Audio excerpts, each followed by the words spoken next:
अस्सलामुअलैकुम व्यूअर्स, उम्मीद है आप सब खैर खैरियत से होंगे। अल्हम्दुलिल्लाह हम भी बिल्कुल ठीक हैं।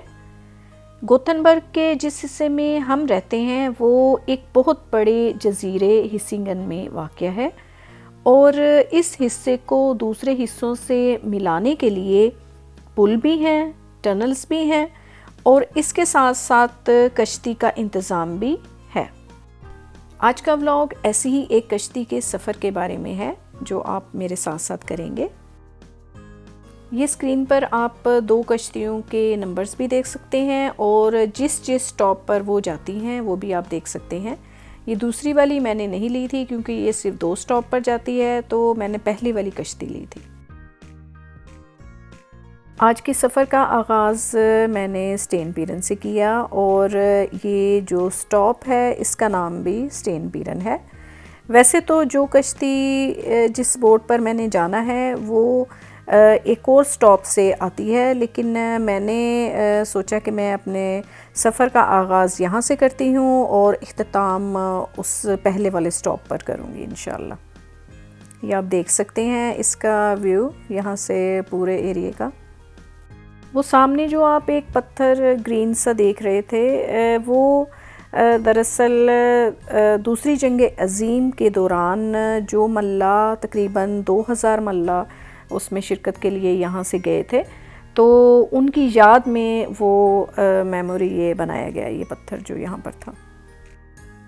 ये एक बोट जा रही है जो आप देख सकते हैं, लेकिन ये वाली बोट मैंने नहीं लेनी क्योंकि ये सिर्फ 2 स्टॉप पे जाएगी। तो अभी देखते हैं दूसरी साइड पे यहाँ पर एक और बोट आएगी। ये आप देख सकते हैं वो सामने यादगार ये ग्रीन कलर की ये बनी हुई है जी, ये बोट आ रही है जिस पर मैंने आज सफ़र करना है।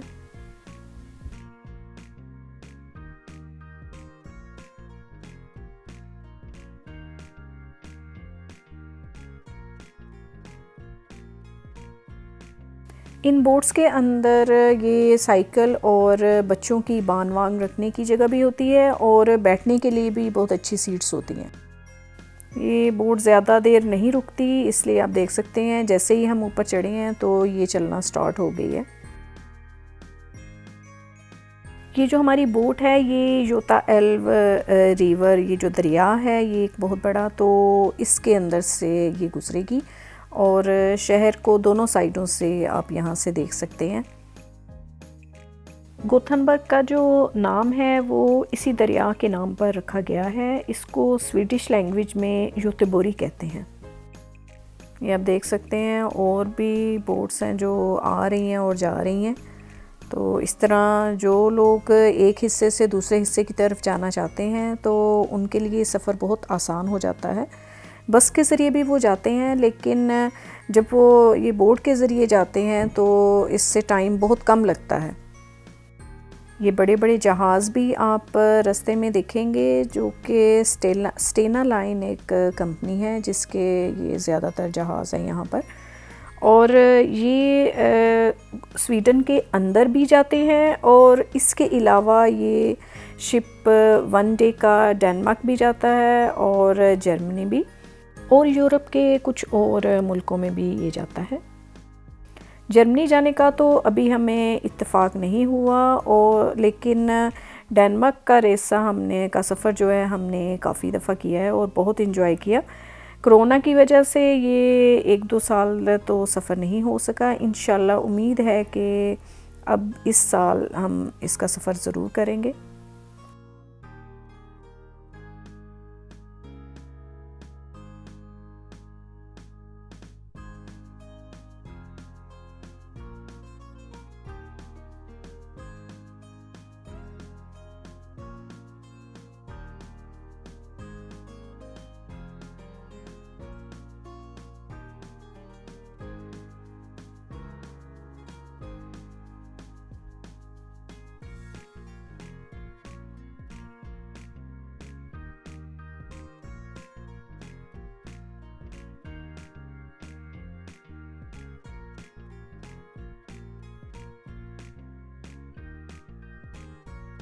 इस कश्ती के सफ़र के हर स्टॉप की अपनी एक तारीख़ है।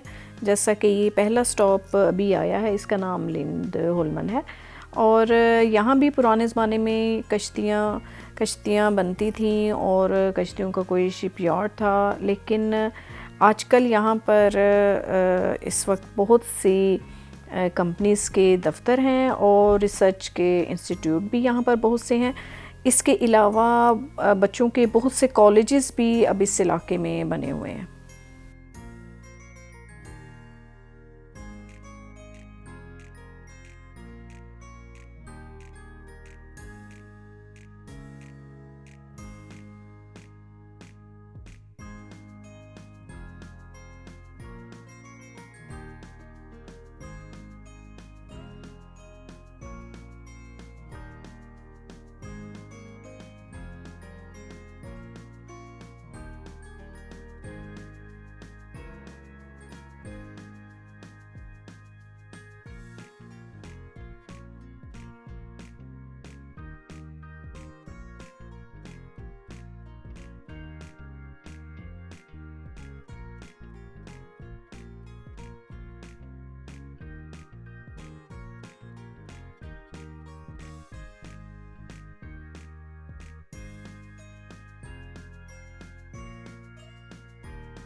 ये जो पहाड़ आप देख रहे हैं इसका नाम स्लोत बैरियत है और ये दरिया के साथ साथ मुसलसल चलता है और ये भी लिंडहोल्मन का हिस्सा ही है। 1960 में यहाँ पर कोशिश की गई कि इस पहाड़ को हटाकर इसकी जगह एक फ्लोटिंग डॉक बनाया जाए, लेकिन मकामी लोगों ने बहुत ज़्यादा प्रोटेस्ट किया तो इस पहाड़ को ऐसे ही रहने दिया गया। इसके अलावा इस पहाड़ के ऊपर लकड़ी के बहुत से घर बने हुए थे, जहाँ पर उस ज़माने में जो शिप का काम जहाज़रानी का काम करते थे लोग, वो इन घरों में रहते थे।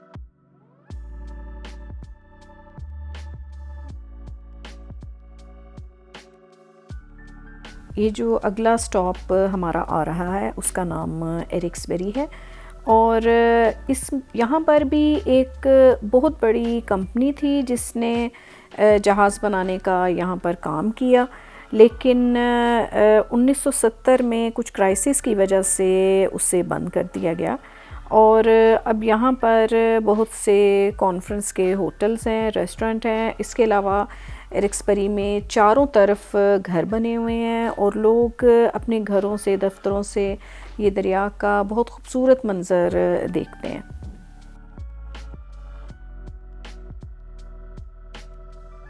ये 84 मीटर ये ऊंची सी जो क्रेन भी है, ये एक यादगार के तौर पर इसको रखा गया है यहाँ पर।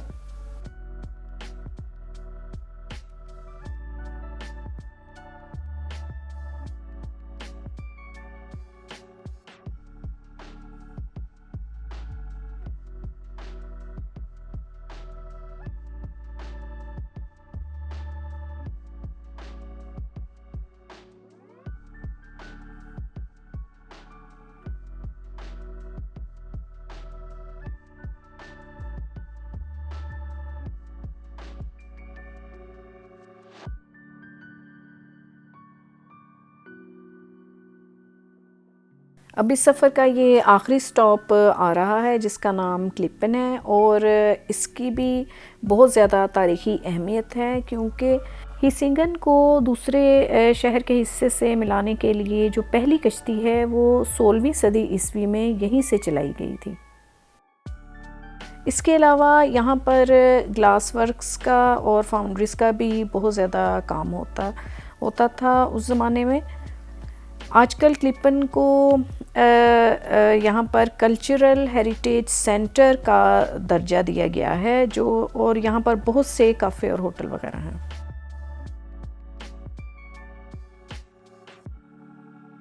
एक साइड का सफ़र तो ख़त्म हो गया, जो लोग बैठे थे वो तो उतर गए हैं, लेकिन मैंने इसी बोट पर अब वापसी का सफ़र करना है और लीलाभूमन तक जाना है। गोथनबर्ग के आसपास भी काफ़ी छोटे छोटे जज़ीरे हैं जहाँ पर जब मैं स्वीडन आई थी तो स्कूल के साथ हम वहाँ सैर करने गए थे, और उसके बाद भी एक दो दफ़ा मैं वहाँ पर गई हूँ। इंशाल्लाह मैं जब भी मुझे मौका मिला तो और वहाँ गई तो उसकी वीडियो ज़रूर आपको बनाकर दिखाऊंगी।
ये जो आप सामने स्क्रीन पर यूनिवर्सिटी का नाम देख रहे हैं शालमश, ये गोथनबर्ग की बहुत मशहूर, बल्कि पूरी दुनिया में बहुत मशहूर ये यूनिवर्सिटी है, ये टेक्नोलॉजी की। और पूरी दुनिया से स्टूडेंट्स यहाँ पर एजुकेशन हासिल करने आते हैं।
ये अब हम वहाँ पर पहुँच चुके हैं जहाँ से हमने अपना सफ़र शुरू किया था, यानी कि स्टेन पीरन।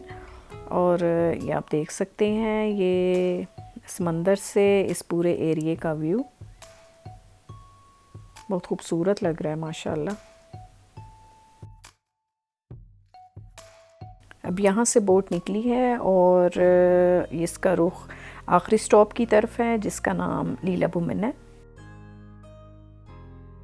ये आप देख रहे हैं रास्ते में ये कश्तियाँ भी नज़र आ रही हैं, शहर का एरिया भी आप देख सकते हैं।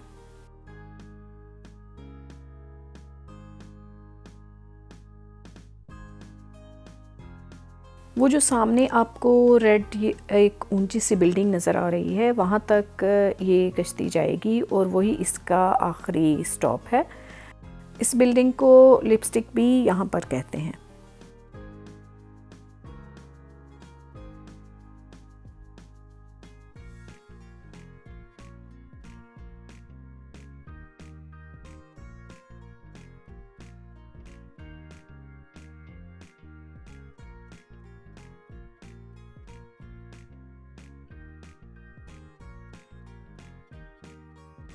लीला भूमन जो है वो गोथनबर्ग की एक मशहूर बंदरगाह है, जहाँ पर बहुत सी कश्तियाँ और जहाज़ आते जाते हैं।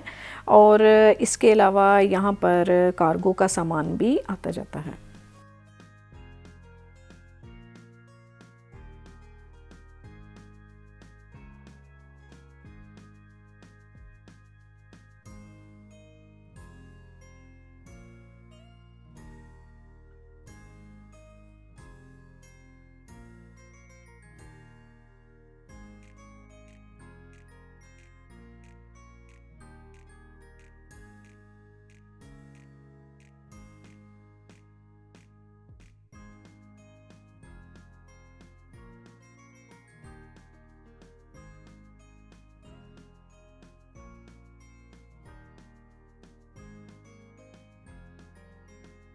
ये बोट रुक गई है और अब मैं बाहर की तरफ जा रही हूँ। ये आखिरी स्टॉप है यहाँ का। यहाँ से आप स्टार्ट भी कर सकते हैं अगर आपने यहाँ से सफ़र स्टार्ट करना है तो।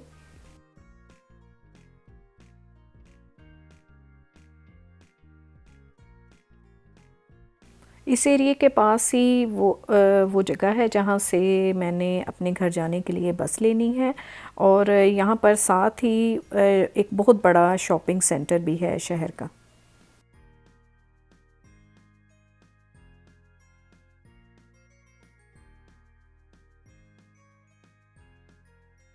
मुझे उम्मीद है कि आपको ये आज का बोट का सफ़र जो है वो पसंद आया होगा। तो आप प्लीज़ वीडियो को लाइक भी कीजिएगा और कमेंट भी कीजिएगा और मेरे चैनल को सब्सक्राइब भी ज़रूर कीजिएगा। नेक्स्ट वीडियो तक अल्लाह हाफ़िज़।